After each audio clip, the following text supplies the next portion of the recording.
हे महात्मन, आप यदि उस दरिद्री ब्राह्मण ने किस प्रकार से यज्ञ किया था उसे विस्तार से बताएं तो सब स्पष्ट हो जाएगा।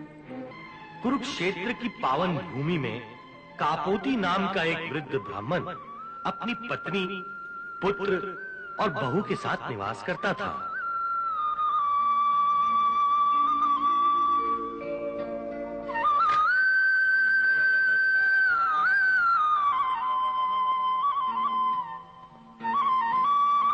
हे प्रभु, तुम्हारी बड़ी कृपा है। आज तक कोई भी याचक मेरे द्वार से खाली हाथ नहीं लौटा। इसके आगे भी कोई भी याचक खाली हाथ ना लौटे, बस यही मेरी आपसे विनती है।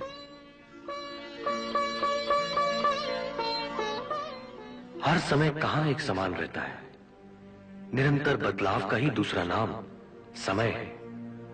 कुछ वर्षों बाद समय ने कुछ ऐसा पलटा खाया कि हरे भरे खेत वीरान हो गए।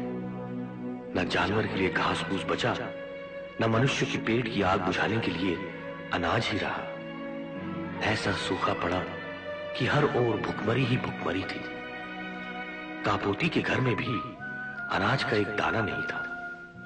उसके जीवन में एक समय ऐसा भी आया कि 6 दिनों से सारे परिवार ने एक अन्न का दाना तक नहीं खाया। कापोती और उसका परिवार भी दरिद्रता के अंत तक पहुंच गया था। बड़ी ही मुश्किल से खेत की मिट्टी खंगाल खंगाल कर कापोती सेतु दाने के बीज ले आया। बड़ी मुश्किल से 6 दिनों बाद एक समय का भोजन तैयार हुआ।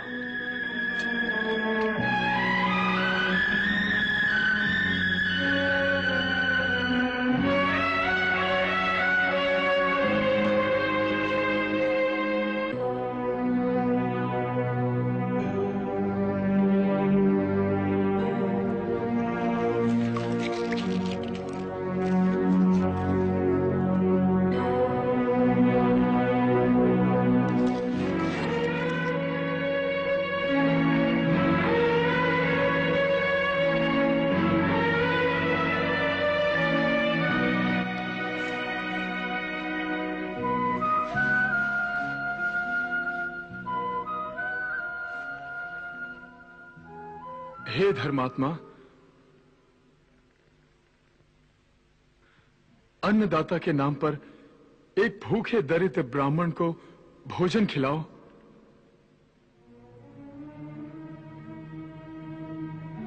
अन्न का दान करके पुण्य कमाइए, भूखे ब्राह्मण का आशीर्वाद लीजिए।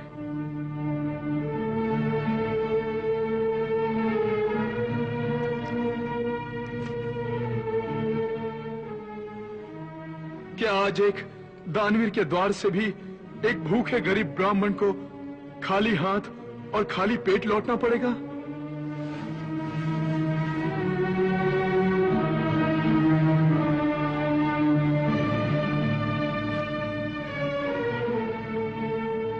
हे महोदय, आप इस घर के स्वामी हैं। मैं आपके घर पर एक अतिथि बनकर आया हूं। सुना था आपके द्वार से कभी कोई खाली हाथ नहीं लौटा, परंतु आज देख लिया, जो सुना था वो झूठ था। महात्माओं ने ठीक ही कहा है, मनुष्य को कानों से अधिक आंखों पर विश्वास करना चाहिए। रुक जाइए विप्रवर, रुक जाइए। आज तक कोई भी मेरे द्वार से यूं निराश होकर नहीं लौटा। आइए, मेरे घर में आपका स्वागत है। आपकी सेवा का लाभ हमें मिल गया, हम धन्य हो गए। आइए आइए, पधारिए पधारिए।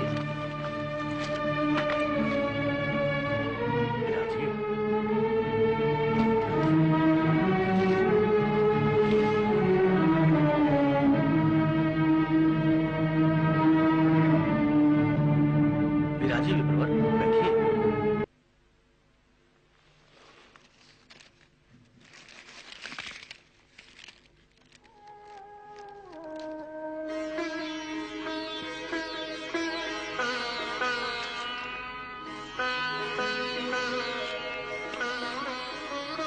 लीजिए विप्रवर, इस सत्तू का स्वीकार कीजिए। और हमें अनुग्रहित कीजिए।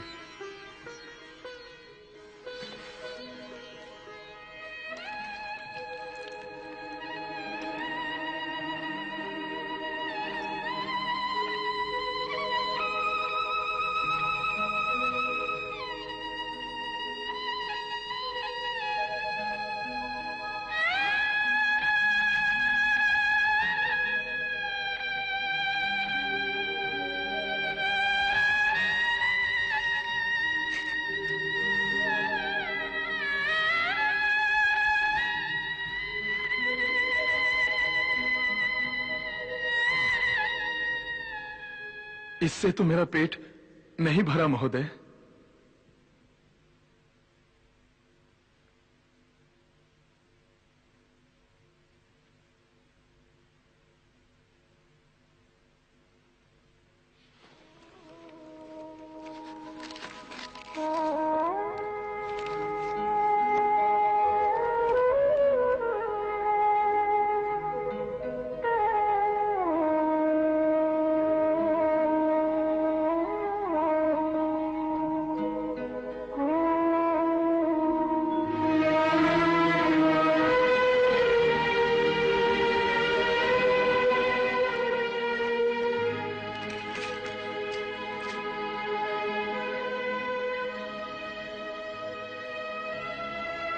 लीजिए ब्राह्मण देवता, इससे आपकी क्षुधा शांत हो जाएगी।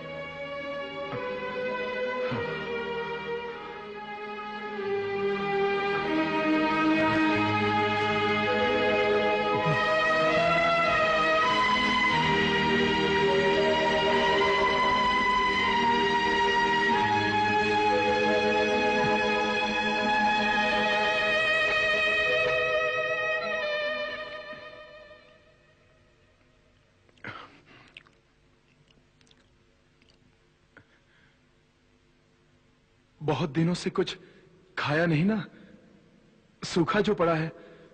अब भोजन मिला है तो भूख शांत होने में ही नहीं आती। अब भी पेट नहीं भरा है।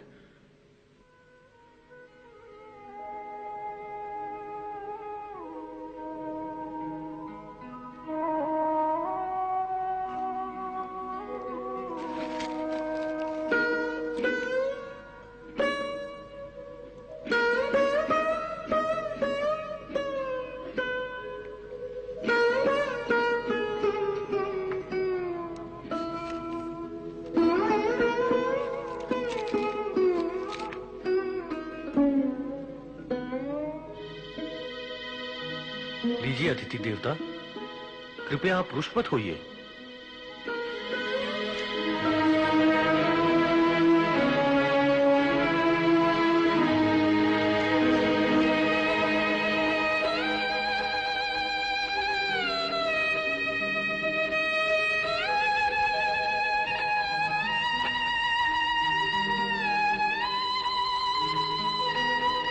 महोदय, क्या कुछ और भोजन मिलेगा?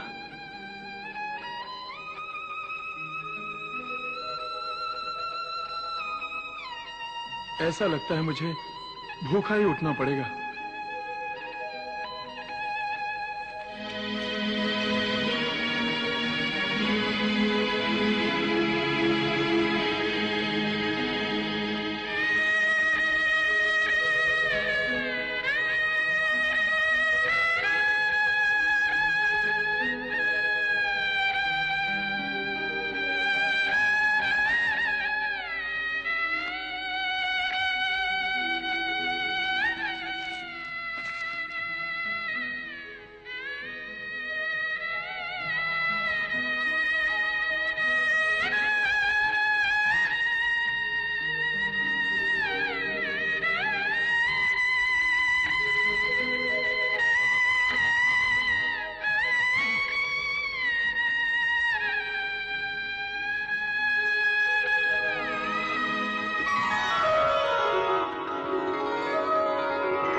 हे कापोती, मैं यमधर्म हूं।